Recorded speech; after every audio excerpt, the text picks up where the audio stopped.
Halo semuanya, Nulduf06 di sini. Kali ini gue bakal bahas lebih santai kali ya soal culture Gundam yang pernah di Indo selama 20 tahun lebih based on point of view gue. Waktu itu gue bisa bilang Gundam itu semacam subculture dari anime.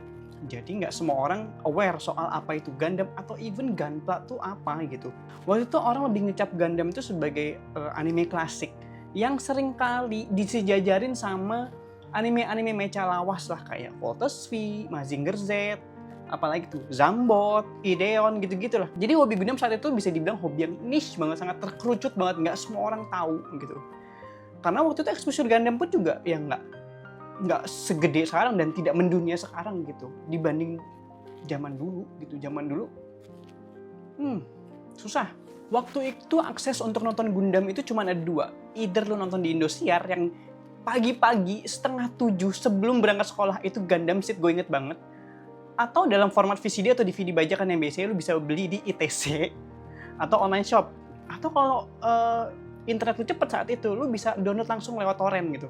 Kalau zaman dulu di Indosiar itu kan yang tayang Gundam Seed saat zaman gue. Nah, cuman gue gak inget tuh kalau si Seed Destiny itu sempat ditayangin apa enggak. Tapi gue cukup salut sih begitu saat gue inget si Indosiar ini pernah nayangin Gundam Seed. Karena ya lu tahu sendiri Gundam Seed kan adegan tidak senonohnya kurang banyak sekali gitu.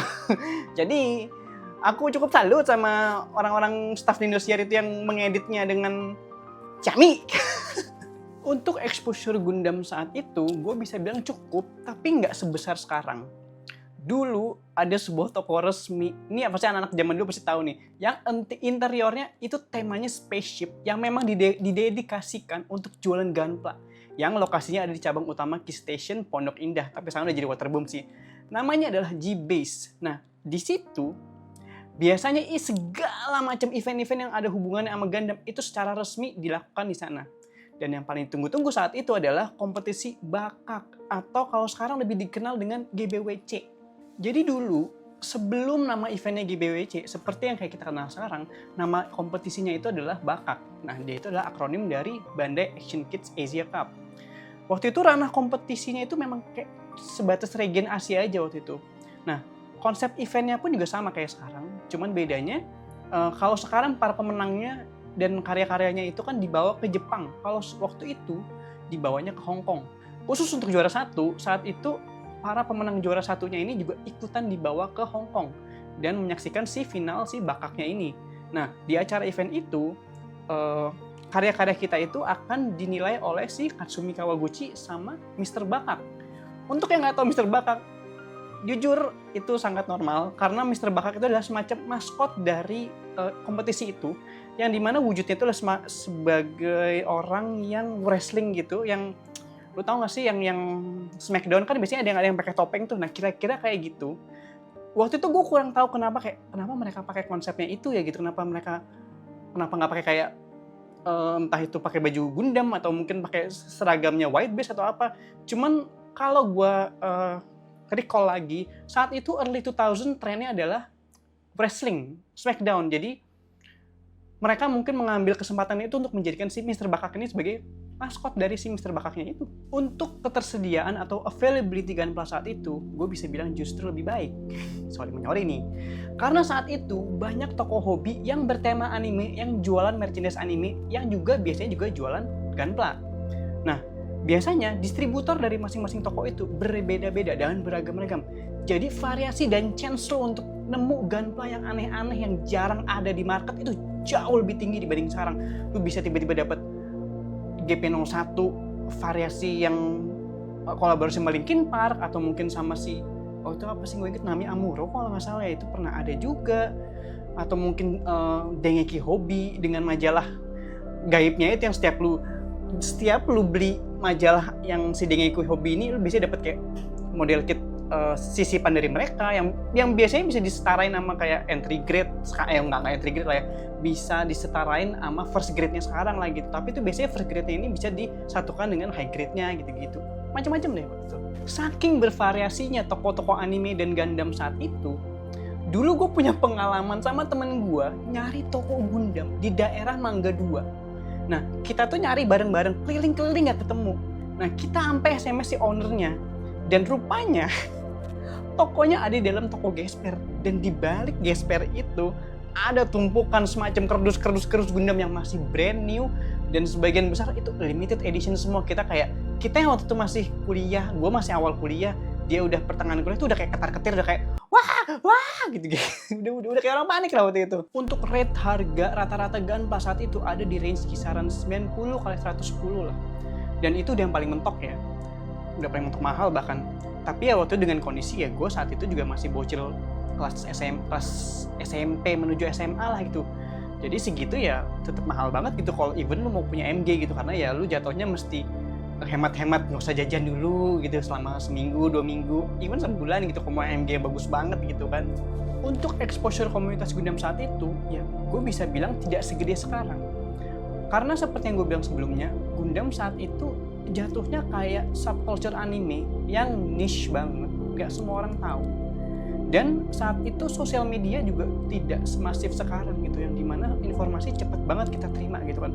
Sosial media itu cuma ada Friendster, MySpace, sama mungkin Multiply. Dan seperti yang gue bilang sebelumnya gitu, sosial media tidak semasif sekarang, sampai perputaran informasi itu cepat banget itu. Dulu kita ngerelay dalam satu situs atau mungkin 2 situs yang untuk tahu soal Gundam tuh ya kita lihatnya dari situ semua gitu. Di saat itu kita ngedapetin informasi soal Gundam terbaru atau Gunpla terbaru itu lewat blog legendaris di zamannya saat itu. Kalau gue dulu, gue bacanya adalah di aeug.blogspot.com, sama ini orang lebih kenal ini, ngekiong.blogspot.com. Kalau orang yang belum memiliki akses internet saat itu, karena kan waktu itu internet belum sepenuhnya menyebar di Indonesia, orang lebih baca majalah. Saat itu majalah masih ada, media cetak masih eksis saat itu. Mereka ngebaca majalah pop culture anime, yang saat itu leadingnya adalah Animonster, sama majalah bertemakan action figure. Saat itu leading majalahnya saat itu soal action figure adalah Toymax. Media komunitas untuk orang-orang yang suka Gundam atau Gunpla kan niche banget, sehingga orang-orang biasanya ngebahas itu di sebuah forum online, kayak misalnya di Cafe Gaul, di Web Gaul, gaul semua, Toys Hunt, sama Kaskus. Tuh. Mungkin itu sih yang top of mind gue di 4 forum itu sih yang paling sering dipakai untuk mencurahkan isi hatinya atau mungkin lewat forum. Tapi ya itu sih, pasti ada drama kok, tenang aja. Dari dulu sama sekarang dramanya sama aja. Nah, atau kalau misalnya lu lebih saat itu lu lebih orang yang lebih empat mata orangnya, lebih ke offline banget orangnya. Orang-orang itu akan biasanya mengumpul di sebuah satu toko hobi langganan mereka, dan biasanya mereka nge-spend waktu berjam-jam di sana untuk mencurahkan isi hatinya terhadap Bandai atau Sunrise, kayak membahas episode Gundam saat itu. Nah, biasanya di situ tuh, dan biasanya dari situ itu dapat teman yang ngeklik sama lu gitu misalnya, dan abis itu ya biasanya lu akan berteman, maksudnya hangoutnya sama orang-orang itu gitu. Kayak gue sama temen gue udah hampir 20 tahun ngobrolin Gundam ya masih ngeklik aja gitu, dan kita masih memiliki attitude yang sama gitu. Untuk komunitas Gunpla ya sekarang ya, bukan Gundam. Untuk komunitas Gunpla sendiri ya sama dengan Gundam, ya ada, tapi ya nggak sebesar sekarang gitu. Dulu ada situs khusus untuk modeler Gunpla dari seluruh dunia, yang dimana kita bisa submit kerjaan kita yang related dengan Gunpla dan dikomentari oleh modeler-modeler dari seluruh dunia. Itu namanya adalah bakuk.com, yang mungkin bisa gue bilang konsepnya mirip kayak Instagram sekarang, yang lu bisa ngeposting seluruh karya-karya Gundam lu itu di satu website itu. Tapi bedanya ini khusus buat modeler Gunpla. Yang lokal pun yang mirip-mirip kayak bakuk ada, tapi ya wujudnya lebih ke forum. Kalau dulu itu adalah namanya Netmorphs. Jujur gue nggak punya info lebih dalam soal Netmorphs karena gue nggak punya banyak pengalaman di situ. Bahkan gue kayak bukan member deh di situ. Tapi yang gue inget, Netmorphs ini cukup terkenal di kalangan modern Gunpla saat itu. Jadi kalau lu mau lihat WIP orang-orang yang skillnya dewa banget, nah di sini tempat ini nih, di Netmorphs ini kalian bisa lihat dan dapat insight-nya gimana mereka bikin karya mereka secakep itu. Cakep sih. Gue pernah lihat ada orang bisa bikin Testament Gundam base-nya dari Freedom.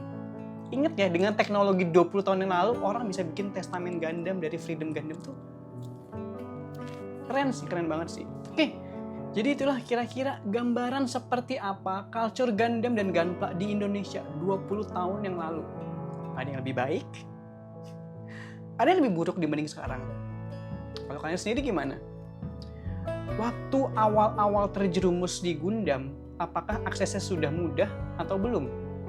Atau mungkin bapak-bapak yang seumuran gua atau lebih tua bahkan, apakah mungkin ada yang gua miss yang mungkin kalian mendapatkan informasi-informasi related dengan Gunpla atau Gundam itu di sebuah media lain, mungkin misalnya tahu-tahu rupanya ada koran saat itu, koran tema anime gitu. Nggak ada deh kayaknya koran tema anime. Iya nggak ada. Tapi mungkin kalau ada sumber lain yang bisa kalian kasih tahu ke gue, boleh dikasih komentar di bawah ya.